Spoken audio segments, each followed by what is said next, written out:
so glad you're here. Like Brittany said, you can use that question and answer function. And sometimes I'll say, put this in the chat. And what I mean is question and answer, because then that lets me see what you are putting in. So to go ahead and test that out this morning, feel free to use that function, find it, and type in your name, maybe your role, and anything else you want me to know, because then that lets me know right off the bat who's with us and what your needs might be. So feel free to use that Q&A function right off the bat this morning to let me know who's on the line. And we'll go ahead and jump in and get started. We are, as Brittany said, during our second session in a series of webinar meetings, we can call them, having to do with mental health concerns and how they're playing out in our classrooms. So today we're really diving deeper into this topic of anxiety. So much of what we talk about is transferable when we speak about mental health more generally, but today we'll get a little bit more specific around anxiety and what some of your concerns might be. And we'll jump right into it. We will acknowledge, though, where I'm presenting from. I'm here in Peoria, Illinois. It's super rainy today. It's a beautiful rainy spring day that I'm personally enjoying before we hit the August weather next week. But we want to acknowledge that this is traditionally the land of the Peoria tribe. So we honor with gratitude the land itself and the people who have stewarded it all of these years. And I'll introduce myself very briefly. I am a lifelong educator that has spanned various levels of education in all ages. And right now I'm working as a consultant with various entities, but my heart is always in the classroom. I'm also a certified mental health responder with NOVA, the National Organization for Victim Assistance. And that incorporates some of my passion and interests around mental health concerns and trauma. And that's the background I bring to you today. And I tell you that so that you're, so that I'm very transparent about the fact that I am not a mental health provider. I am not a mental health professional. I am not a counselor. I am not a psychologist. I am an educator. So all the information that I frame for us today will be through the purview of a classroom educator on the secondary mostly and post-secondary levels. So we'll just acknowledge those limitations right now. And if we have people with other expertise on the line, we'll be welcoming that in as we go. But my role for you today is more of a facilitator than the sage on the stage. So I will be trying to facilitate an exchange where we can dive deeper into these topics, and I'll do so within our agreed upon hour. And what I ask of you is to be as present as possible as your other tasks of the day are calling, and really apply what we're learning to your context and participate as much as you can. I've got that Q&A function open and I can see what you're sending my way. So if I miss something, please do raise your hand and we'll make sure that we catch each other through one of those functions so that others can participate as well. Our goals for the series remain the same from last time. We really are just overviewing several mental health considerations and clarifying always through the role of instructor, what we can and can't do, and acknowledging those things as we explore practices to promote coping and resilience. So we'll get a little bit into those practices today, having to do with providing intentional learning conditions for our students. And then we'll get into strategies quite a bit more next time. So again, today I'm talking a little bit more background and then lots of strategies when we meet in a couple of weeks. But for now, I'll ask you to ponder this question. Give us one news headline that brought you here. So just a phrase or one sentence, like I'm observing this or students are doing this. Any way you want to start that, but in that Q&A, just give us one sentence, one headline. What are you observing about mental health in your role and what brought you here today? While you do that, I'm actually going to turn off my video. I wanted to say hello with my physical presence today, but I'm going to turn that off to increase our bandwidth today. And isn't that always what we're trying to do? Increase our bandwidth on personal and professional way. So what are you observing? Go ahead and feel free to enter into the Q&A. What brings you here today? One sentence or phrase. And while you do that, I'll go ahead and jump in with some of the things that have been shared to me by colleagues already as I've dug into this content. They're concerned for their students for multiple reasons. Susan today is sharing with us that she's seeing her students juggle jobs, families, work, and school. So thank you for that, Susan. So lots of layers going on for folks that may or may not be impacting their mental health. Sydney is saying that students are in need of mental health support. So she's taken upon herself to show up today, as have the rest of you. So I am grateful to all of you for acknowledging that need for support and showing up today to see what role you can play. Adriana says, mental health issues among students are practically preventing me to do my job as a teacher. And I bet you're not alone, Adriana, in that feeling. I have felt that way in the past before. So we're seeing mental health concerns maybe more than ever, and they are getting in the way of the learning objectives. Melanie shares that students and instructors are trying to restart their learning, teaching, and functioning. And I'm assuming Melanie's talking about our re-entry into a semblance of normal life following our most intense experience with the pandemic. So thank you for noting that transition for us. Let's see. Instructors are asking for additional support and services for adult ed students. Students are feeling stress from COVID, family issues. Some are refugees from Afghanistan and the Ukraine. Okay, so we're seeing a variety of issues for students, and I'd say our educators as well, some even dealing directly with world events, conflict in other parts of the world that are impacting them, impacting their families in an extremely personal way. So let's acknowledge that. Thank you, Meg. Melissa says, I'm working with students, tutors, and faculty via the Illinois Tutoring Initiative. I have 2 young children that went through staying home for online learning due to the pandemic. So she's letting us know her context, which I appreciate because our lens throughout this entire time together has to also include the needs of our professionals, our educators, ourselves, and our peers. So there's some layers going on for her. The students we work with are all dealing with different things in life, and it's important that they prioritize their mental health. Thanks, Sydney. And Melanie, students and instructors are trying to restart. Oh, we already covered that one. So lots of input here, and I'm appreciating it very much. So the general consensus, I suppose, is that we're dealing with layers and layers of stressors in life, and we're all in a balancing act, yes? So we just confirmed that with your participation. Thank you for that. All right, now that we've framed why we are here, let's do this super fast run through terminology again. And this is really the only section that will look like last time, just because it's good to know when we're using these terms what we're talking about. But we also give this disclaimer that we're not going to get too hung up on language or terminology. And just as educators, if a student comes to us with struggles, we can't get too hung up on labels and diagnoses, right? Like those are very helpful in many instances, but sometimes we don't have that information. And we're really just dealing with what the realities and the experiences are. So everyone's under stress related to these external conditions, short-term, long-term, chronic stress. I think a lot of us are in this category of chronic stress at this point. And that can even have physical, impacts on us, fatigue and pain and digestive troubles and trouble sleeping, which can be red flags for us if something is wrong. Some of you may have joined our sessions on trauma as it directly relates to stress and mental health. Trauma is when we talk about experiencing something that's really overwhelmed our ability to cope. And so it continues to cause us problems into the future as our thinking brain is hijacked by our part of our brain that is responding to dangers as if we're still experiencing them.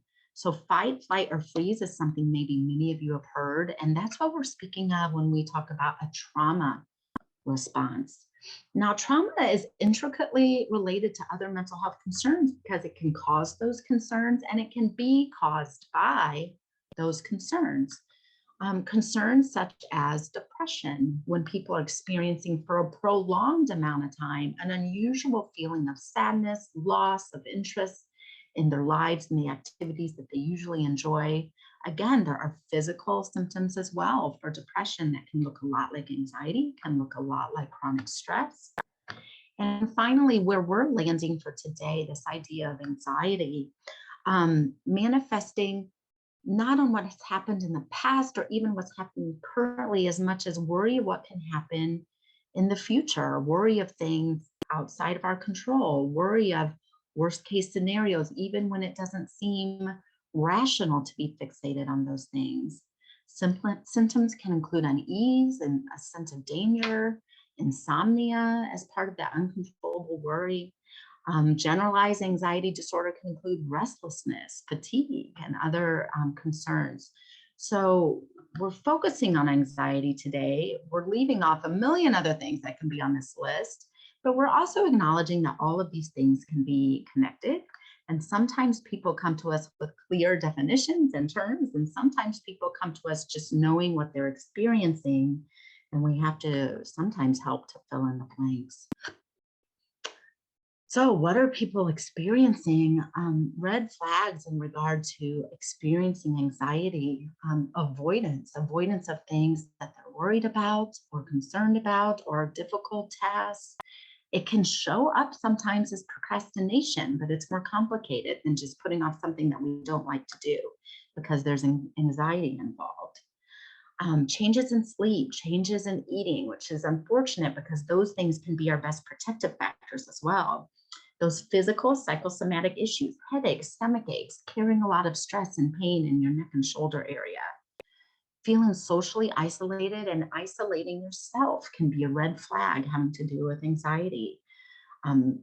Strong emotions, anger, frustration, fears, feeling overwhelmed. And then we can sometimes see these coping strategies that are not good for us. Overuse of chemicals, overuse of technology is something that we talk a lot about these days. So these are all interconnected and intertwined. But let's focus today specifically on this experience of anxiety and our college experience, post-secondary experience, adult education experience. A lot of times the academic structures and pressures of further learning can exacerbate or even initiate anxiety. Those demands are great, and the environment impacts us in ways that may not have been felt before as we transition to post-secondary experiences. Anxiety can often correlate with transitions in life in general. So certainly post-secondary is one of the things. And we also know that in many cases, people tend to experience mental health concerns and disorders in a much more powerful and impactful way as they kind of leave adolescence and transition into adulthood. So we keep a close eye on that age group as well. So all of these things overlap, and there's research that indicates that we see sharp increases in anxiety for folks who do go on to experience anxiety occurring during that transition time from secondary to post-secondary ed. And I know people on the line are serving people of all age groups, but we make special note of that age group as well. According to the American College Health Association, and this is an old study on purpose, we saw big numbers of post-secondary students in the US feeling anxiety, around 60%, and around 20% reporting being diagnosed or treated by a professional for anxiety. Now, the reason I grabbed that old study is it's interesting to just acknowledge that this is an issue and was an issue pre-pandemic, certainly. But what we saw were increasing rates with the pandemic and other things that we've experienced in the past few years. And we could spend days talking about these issues and concerns, so it feels odd to gloss over them. But we're talking about the pandemic, we're talking about poverty that's been exacerbated by a pandemic. We're talking about prejudices and social tensions, people experiencing injustices, interpreting injustices, so many things that people are trying to learn within the context of, yes? So we acknowledge that things have changed and things have been heavy in the past couple of years. And if we had more time today, we would spend more time talking about the details of that. Maybe some of that will come through from you as we open up with questions along the way. So things that cause chronic stress and trauma are wide and varied. But as we look at this list, maybe we can just think with the lens on, how many of these things do we know were worsened by the pandemic? I would say, except for a small handful of these things, that we have research to indicate a direct correlation between increasing incidences and the pandemic. So just to drive home that point one more time for us, it has been a rough time for many. And of course, we don't know what people carry with them as they enter our classrooms. But the World Health Organization did just confirm a couple months ago that in the first year of the pandemic, we saw really substantial increases. And we're looking here specifically at depression and anxiety, around 25%, 28% respectively. So confirming what we know, the pandemic has not been good for our mental health. There are other things behind these numbers. A positive thing behind these numbers is that we're becoming more aware, we're maybe diagnosing more, but we're also seeing substantial increases in people experiencing these things. So we'll pause in a moment, but a few more ideas related to pandemic. We're seeing that recently through this one measure, this is an interesting measure, this organization provides an online screening. So keep in mind, the statistics come from another people who have sought out the opportunity to screen themselves for mental health concerns. But we're seeing way more people taking that mental health screening during the pandemic, a 500% increase. So people were seeking help and doing so really in the only ways they could, because we were isolated in many ways and they only had access to their computers. The screenings indicated large increases in the percentage of youth experiencing emotional, attentional, behavioral difficulties. So we're keeping an eye on youth. We also know that these things were not equitable in their effects. We know that women had substantially greater increases in anxiety during the pandemic. We also know that Black individuals had the largest increase related to race during the pandemic. So those are important things to note. Loneliness or isolation was the top reported contributor to folks' own assessment of their mental health at 63%. If you get a chance to look into the research behind loneliness and our health, please do. It's fascinating and it's been brought to light by our recent experiences for sure. So all of that taken into consideration, we have hope, right? We're hopeful that things are different now. We're out and about, we're moving through our lives in a more normal way. Many of the masks have come off in many situations, but at the same time, we don't have a clear exit from this experience. People are still feeling a range of things depending on their own circumstances, their own personal health, their own risk factors. And this re-entry into normal behavior for many people, they know on some level is not congruent with the statistics that this very deadly and dangerous disease is still among us. So we can talk all day long about how we reconcile our needs to live normal lives and our needs to stay safe. And that's a political conversation for another time. But right now, let's put all of that aside. Let's put our personal beliefs about where we should be with the pandemic aside, and let's focus in on what students are experiencing and again, what we are observing. So I'm going to point you to the Q&A again. Is anyone on the line experiencing or observing students' concerns or your own concerns related to this re-entry into more in-person activity? And what that might mean for people. I always like posing the second question for the Q&A because then I see, if everyone's still with us. No pressure. I won't judge anyone who doesn't chime in. What are we seeing in regard to re-entry and anxiety? Anything specific? Okay, different ideas that have come my way include students who are still worried about being sick themselves, students who are worried about carrying sickness to people in their lives, educators, thank you, who are feeling the same way. We have a couple of comments.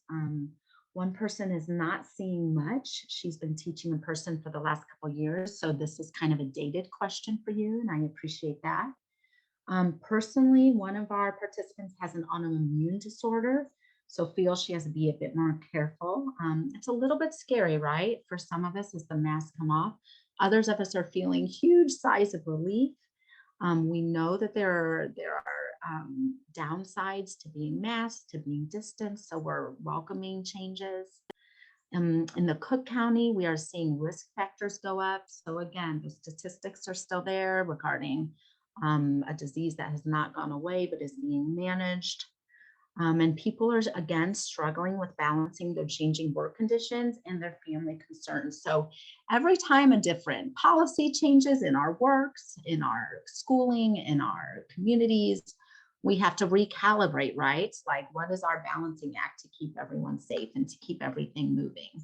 So thanks for pausing with me on that and participating as we acknowledge that.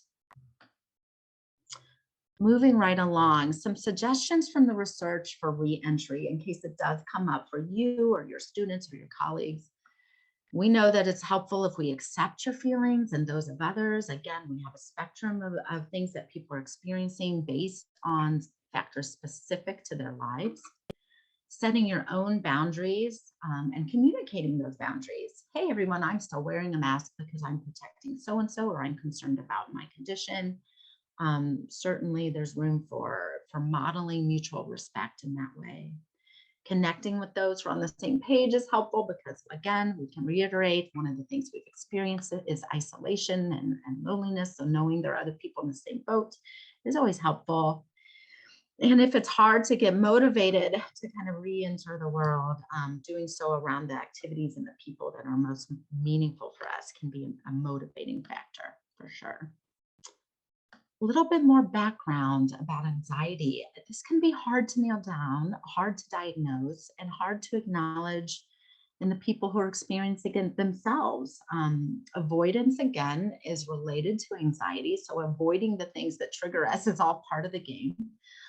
So that can, again, make it tricky to acknowledge when these feelings arise. And people can downplay the impact of anxieties on their lives, or they may not realize it. So you might have a situation where you're trying to help a student or someone you provide services for, and they are not aware of what's going on. You will have people who are extremely aware. And it's interesting, I've done a similar session with students, and I hear quotes about, well, they wish professors knew. So we're gonna pause here for a moment and pretend that we just opened our evaluation packets at the end of the semester.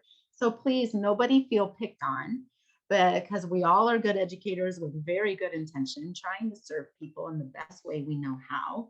But here are some direct quotes from post-secondary students of all ages who were asked, what would you want people to know about the anxiety that you experience? What would you want your instructors specifically to know? So we have people talking about how they cope in class, how it can be immobilizing, how they wish that their educators knew how hard they worked just to get that assignment in or just to get to class, because the effort is disproportionate because of the neurological effects of the anxiety. That triggers are real, so people really appreciate being warned if something disturbing is going to be in the content or discussed or announced that day. Even drills can be very alarming, something we may or may not be thinking about. One person says, I think professors need to know that students with anxiety aren't asking for an extension because they have poor time management. They knew, they tried, but the anxiety and the panic attacks got in the way. So understanding can go a really long way. And we all strike those balances. Every time I give a session on this, we end up talking about due dates and timelines. We all strike the balances of what's functional in our class, but keeping in mind that flexibility around that can still allow our students to demonstrate mastery of the knowledge, mastery of the learning objective, but maybe on a timeline that worked well for them. So sometimes we have to ask ourselves, is my primary goal right now to facilitate their mastery of the content and the skills? Or is my primary goal to enforce the deadlines, the structure, and to teach those life lessons that come with that? So again, this is a balancing act, but we're having more and more instructors willing to be more flexible on the timeline so that they can bolster what they've determined is their primary goal, which is to make sure that the content is mastered. Few more ideas as we're jumping into the words of students. Tardiness coming to class can be an issue. Please just know it's not happening on person. I'm trying and fighting every day. So again, does that mean we let people come into class late and we don't hold high standards? No, but I think some of these awarenesses do impact how we handle it in the moment. Whether that late entry is kind of dignified and discreet, or whether there's a big deal made of it. Those types of things can vary, and maybe conversations can happen at another time about strategies to increase punctuality and the importance of punctuality for you as the instructor, for their fellow learners, and for them. Again, deadlines are hard, dealing with insomnia, not sleeping, things taking extra time. Please understand the motives behind these things. Coping by being an online student, there are challenges involved with that. We know that when we can not be together in person, communication is more difficult. Making lists can look like I'm not listening, but it's one of my strategies. So this idea of people having different strategies that may look off task or not helpful, but it's helpful to them. So keeping an open mind if those things are communicated to you, or asking questions. We like the phrase, be curious, not furious. So instead of assuming someone's being a distraction intentionally, I'm asking why, what's behind this, what's going on? Okay, incapable of leaving my home, everything is outside my comfort zone. And maybe we can just leave this portion of the presentation with that. Just compassion and awareness that people dealing with the true neurological effects, the brain chemical effects of anxiety, are living a different experience that is more effortful, more challenging, more terrifying sometimes. And how can we have an open mind to learn more? And people will cope in some ways that are unhelpful, those dysfunctional strategies that we were talking about, chemical dependencies, escapism, those types of things. Sometimes the strategies, I'm working in reverse order here, are strategic, having to do with what are the tasks that need to happen and what's the plan to get them done, and that kind of consulting. But we do know that sometimes that really doesn't help with the anxious symptoms that somebody is feeling. So there's a time and a place for that, and sometimes it's not the right time. We do know that emotional coping strategies seem to be the most helpful for the most people. So we're going to focus on some of those emotional coping strategies as we go on today. So these are strategies that people dealing with anxiety can employ. Maybe these can be helpful for you personally. Maybe it's just helpful to be aware of these to better serve your students and the other people that you serve. But we're getting back to basics with some of these self-help strategies. And these are all based in research, but also in our gut intuition, right? We are better when we're nourished with good food. We are better when we are rested. We are better when we move as we are able. And there is a lot of compelling research. We chatted a bit about this last time. In many ways, we are mentally more at ease and better when we are outside. That's not everyone, that's not every circumstance, but there's compelling evidence there. Journaling and reflecting can help. What are my own trends? When do I feel most anxious? What am I doing? What time of day is it? What triggers these things? What works for me? Keeping track of our own data and reflecting on those things is helpful. If our anxiety is stemming from the to-do list not matching reality, and I'm going to go out on a limb here, and I'm going to say that for most of us, the to-do lists that have been generated by this high-paced society that we've evolved to do not match, I repeat, do not match the time and resources and energy available to us. So that is a recipe for stress, right? That is a recipe for true anxiety. So that forces us to do the best we can about being realistic, making choices. Maybe that list says what we can do and what we cannot do, even if we want to do, but we cannot do. What are these strategies? Do we just focus on 2 or 3 tasks at a time so that we're not immobilized by the entire to-do list? Do we focus on one task at a time? Do we pause often as we're working? And do we celebrate what we have accomplished? A couple years ago, I started trying to make sure that every time I was focused on a to-do list, I thought, even if it was briefly in my mind, about my have done list. Because we can get through a day and not get to our to-do list and feel like we've done nothing. But of course, we've not done nothing. We've done several productive things as humans that day, right? That are helpful in the big picture. So taking a look at your have done list and celebrating what you do accomplish can play tricks on our brain to put us at ease, for sure. And they're not even tricks, it's valid. Breaking down goals into manageable tasks is related. Gratitude, there's wonderful research on brain chemistry and gratitude. That's simply pausing to think about what's going well, what you're grateful for, is effective on many levels. And this huge idea of seeking and accepting support, whether that be informally in your networking circles or whether that be more formally from a professional, what that might look like. So again, these are self-help strategies to be aware of. And we can help model these things as professionals and as educators. I don't think we're responsible to teach all of these things in the course of our content-heavy classes, but we can certainly model these things in ways that are impactful for the people who are learning from us. Those are general strategies. There are other things that we can do in the moment that can help with anxiety. Contacting a friend, breathing techniques, centering that way. That's related to muscle relaxation, like intentionally going through and feeling each part of our body and intentionally relaxing as we go. These are mindful strategies. There are other mindful strategies that just center and ground you in the moment. You may have heard of people saying, what are 3 things you can see right now? What are 2 things you can hear right now? What is 1 thing that you can touch right now? Bringing us to the moment helps to prevent fixating on the worries and these storylines that could play out when we're dealing with anxiety. Visualizing either a serene situation, a positive outcome, a happy memory, a happy thought. Visualization can be very powerful, and self-talking in a positive way. So we'll dig a little bit deeper into that before I ask you about some other techniques that might be working. So be thinking about that. Be thinking about what are some other things that you know to be effective, because I'll ask in a minute.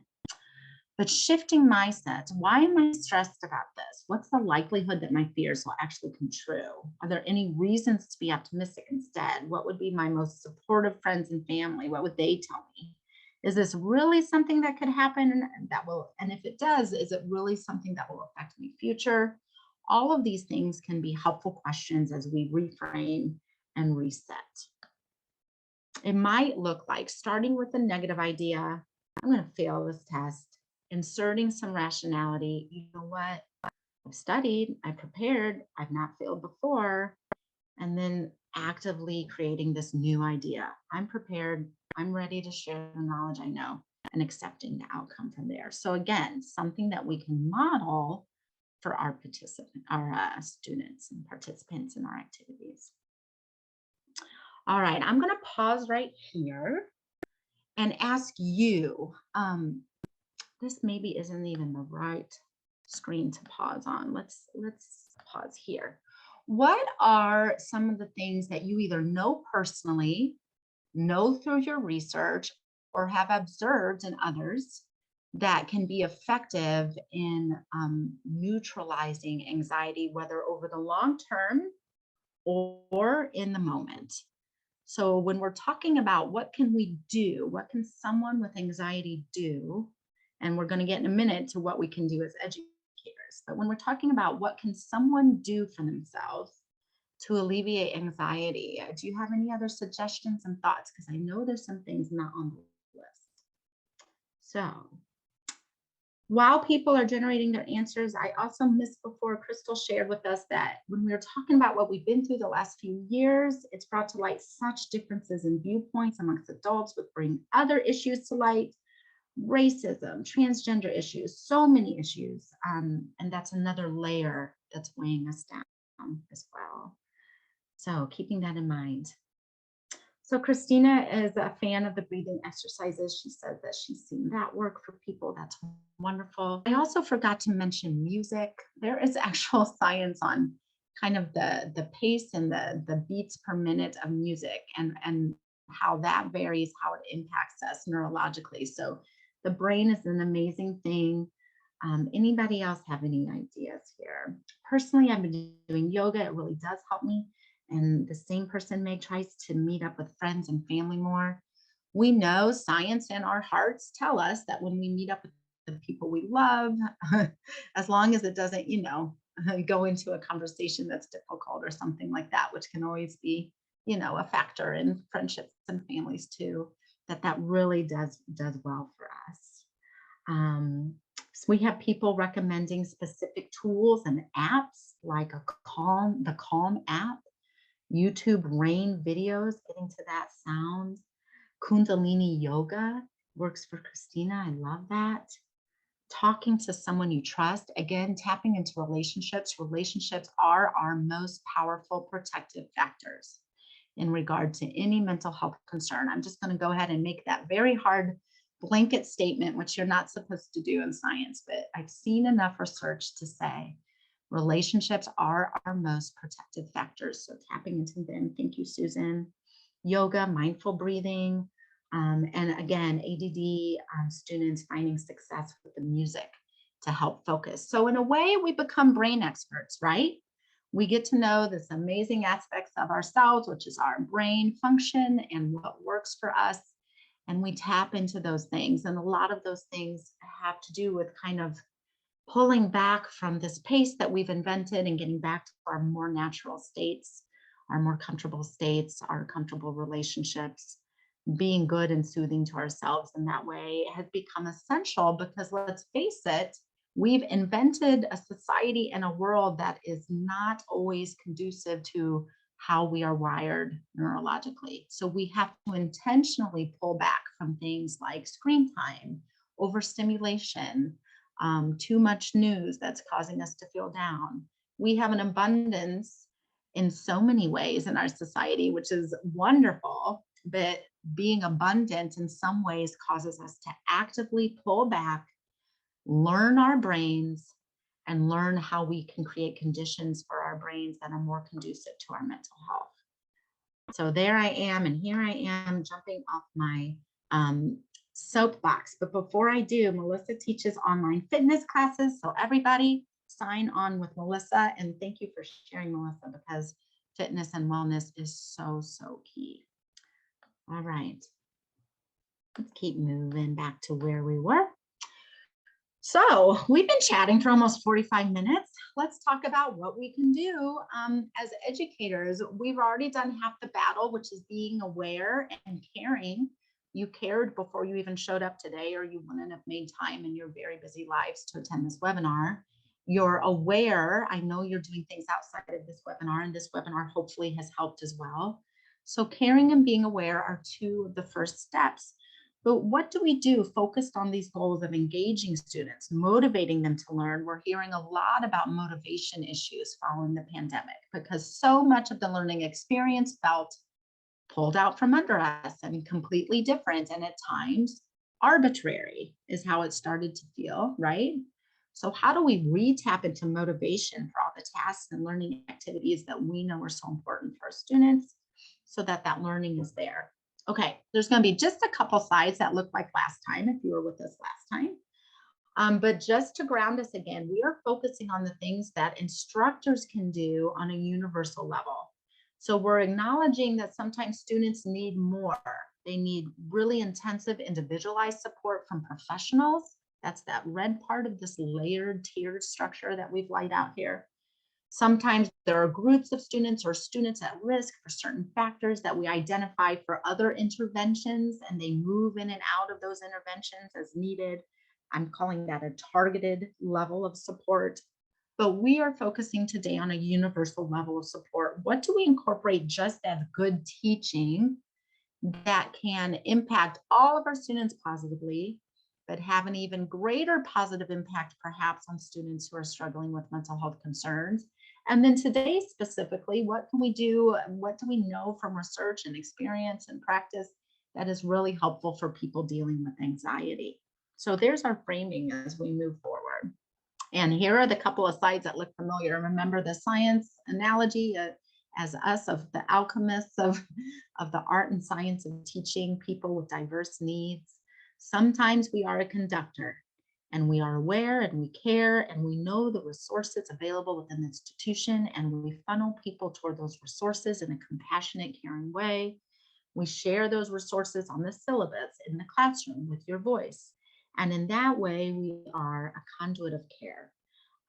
So let's keep that idea in mind, that for those yellow and red tiers of that visual, because some of us are visual people, if we go back here, with more intensive and targeted needs, we are a conduit of care. We are a conductor toward resources, right? But we're going to focus for the rest of our time today, and also largely next time, on our active role as a catalyst for mental health universally for everyone we come into contact with, especially our students. So if you recall, we said that there were kind of four ways we can do this. And I apologize and also celebrate my alliteration because it's a sickness. I can't help it. But we're remembering all these C phrases. Always starting with this very intentional thought process around the conditions for learning, our learning environment. What kind of an atmosphere, what kind of a climate are we creating for the learning process? And we can be more specific about that in a moment. Also looking specifically at our curricular design. How can we use frameworks like a universal design for learning to very intentionally incorporate flexibility into our curriculum and instruction? Not recreating the wheel every day, not recreating the wheel for every person, but being in tune to student and learner variability, that we are all different. We all have different strengths. We all have different challenges and needs when it comes to the learning process. And how can we be smart in our curricular design to open up flexible avenues for how the content is presented, how it's consumed and understood, how people can show their mastery of the content, and how, first of all, we get people to engage with it. So curricular design is another idea. We'll be going more deeply into that next time.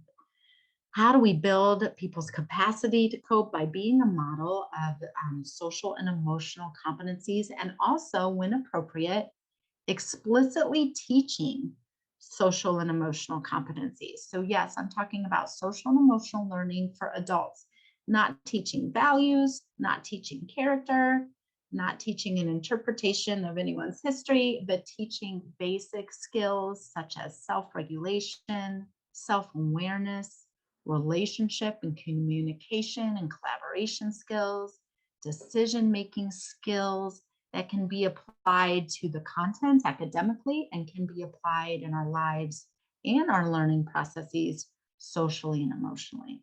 So we will talk more about what that can look like for adult learners. And then again, modeling that meaningful care for self, watching our words and actions and how we model wellness, because our students are learning from everything we say and do, whether it's on the syllabus or not, right? That implicit curriculum that we're always learning. So as planned, we have about 10 minutes left to get into this idea around conditions for learning. We're going to bite off that piece today, and we're going to talk about the other 3 C's next time. So conditions for learning, how do we make sure it's a safe environment? How do we make sure the supportive relationships are there? How do we always maintain high expectations? And again, we don't have to be best friends with every student or know what they did over the weekend or their favorite color, but we do need to put forth an attitude of care that they know that we recognize and acknowledge and appreciate them as human beings working toward a goal, and that we believe in their abilities to meet that goal. One of the best ways to communicate that is to be very clear about the learning objectives and never lower those expectations. Let's talk about a few concepts related to conditions for learning. And as we go through the next 4 slides or so, I'm going to invite you, if you look at that header and you look at those bullets and you have some additional ideas, please put them in the Q&A so we can weave your ideas into the conversation, because this is just getting started. This is just scratching the surface. So again, I won't ask and pause, but if you have more ideas as we go through these next 4 slides, please give me a visual heads up through the chat or by raising your hand, we'll call on you. If we do see your hand raised, let us know that through the Q&A as well, because I think I do a better job watching the Q&A. All right, let's start with relationships. How do we portray that positive regard? How do we convey trust? Well, we convey trust by following through on what we say we're going to do. This is really critically important for learners who are dealing with anxiety. We can be attuned to their emotional state. Being consistent, just like being trustworthy, is important. Integrating routines, predictability, that type of thing, we'll talk more about that, can help to alleviate anxiousness. Be understanding of a student's need for space, but also be open to communication and connection. Encourage their participation.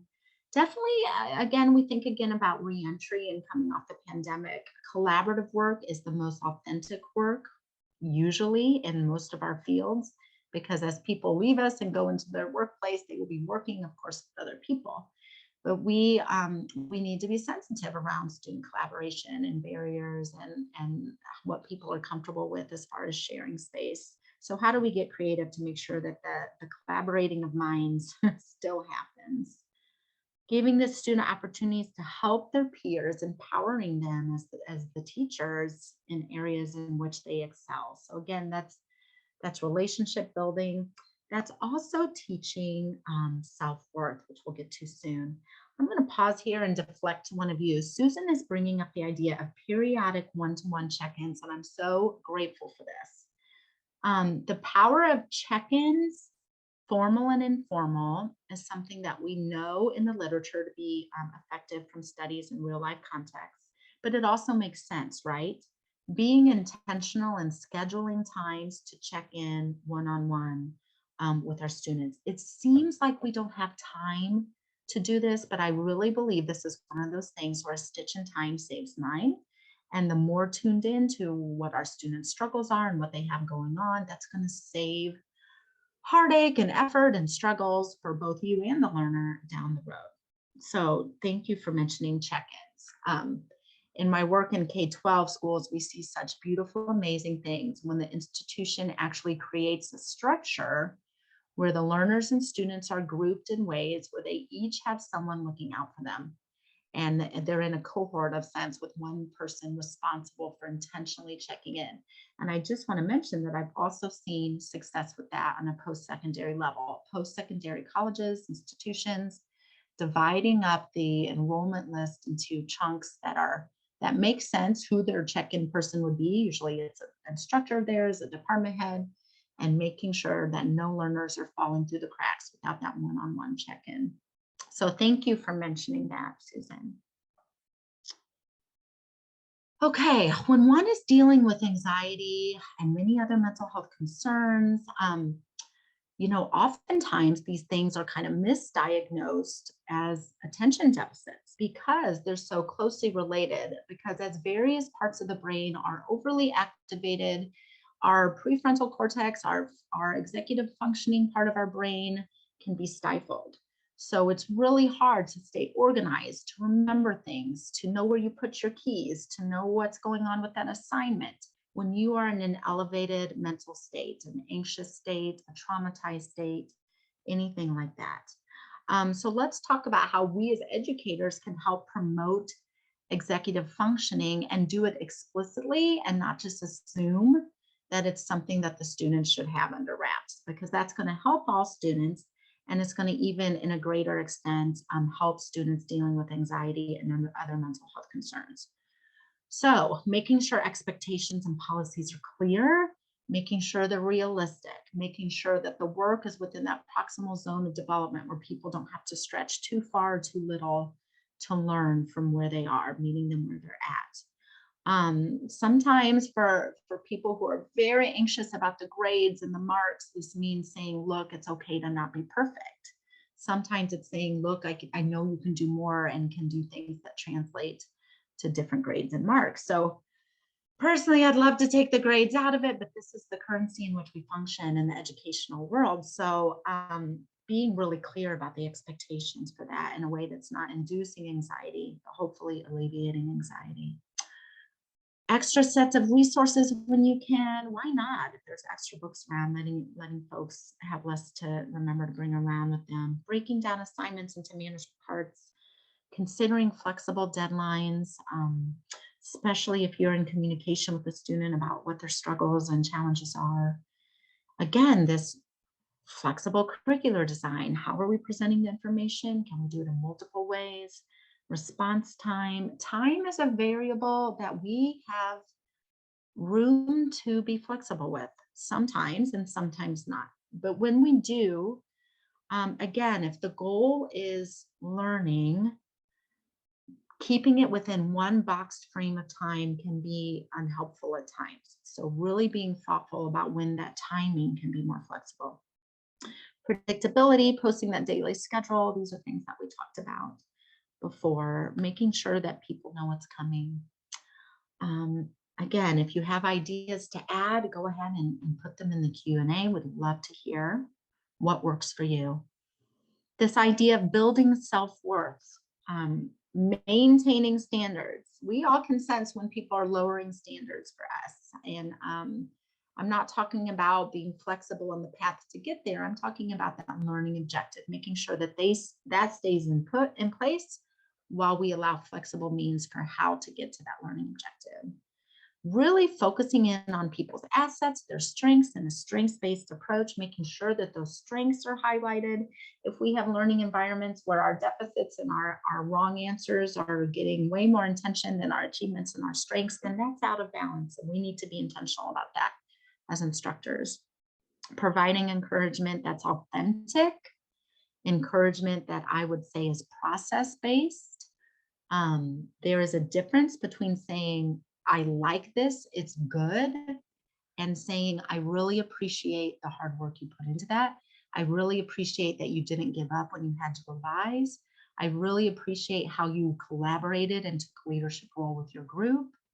Let's focus on process, because quite frankly, when we're just saying, this is good, this is bad, we're making ourselves the arbiter of that. So that's just something to think about. Pointing out accomplishments and successes. Supporting emotional regulation, modeling it yourself. If you're losing it, you're not modeling. Reflecting feelings back, show that you're listening and validating this feeling language, and being well-versed in that in your classroom is healthy. Making space for strategies and techniques that we've discussed before. Appropriately modeling the effective ways to communicate around those feelings. And again, this idea of providing predictability, doing what you say, saying what you mean, saying what you do, maintaining an orderly class environment. People with anxiety can be highly distracted by noises or talking or other things going on in the environment. Making sure transitions are calm, communicating what's going to be happening, if there are changes to what normally happens, talking about that in advance. Building routines. What are we going to do? What's it going to look like? What's their role? What are they supposed to be doing? What is next? Always keeping in mind that we are all different. I always flash up this tool. I was at the eye doctor yesterday and I was smiling at this tool because it reminds me that we have various lenses to look through before we really get a clear view of our learners. And hopefully today we just accomplished one more lens, this anxiety lens that we can look through to help better understand what some of our learners are dealing with. I went ahead and listed in the PowerPoint that will be posted on the ICSPS website some sources that I found intriguing, some resources to go for help.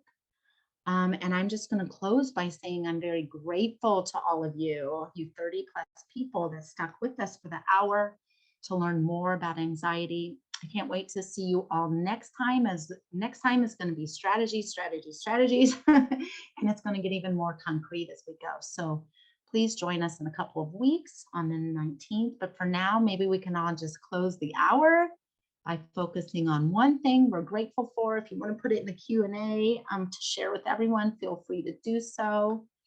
And on that note, as we enter those items of gratitude and get ready for the next thing, I just invite you to join us next time. And thank you for coming.